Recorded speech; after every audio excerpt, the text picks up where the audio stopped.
Dedicating the budget to the people of the state, Chief Minister Conrad K. Sangma termed the budget the people's budget.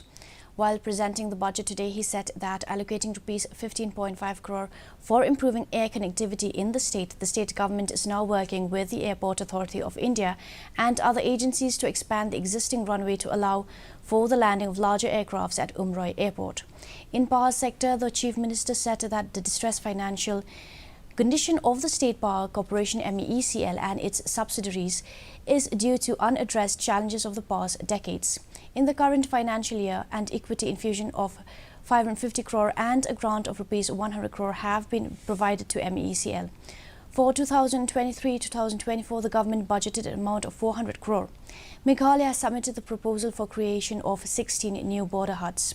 Chief Minister said that there will be upgradation of the 4 land custom stations into full-fledged integrated checkpost and establishment of 1 land custom station at Umkyang East Jaita Hills.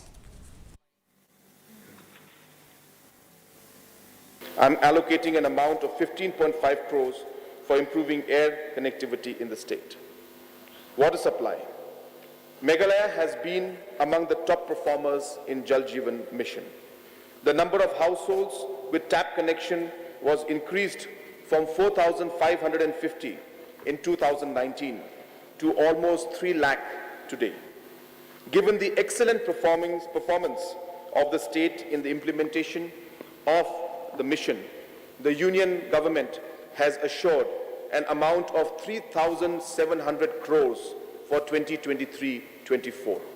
We have set an ambitious target to provide tap connections to all 6.3 lakh households in 2023-24.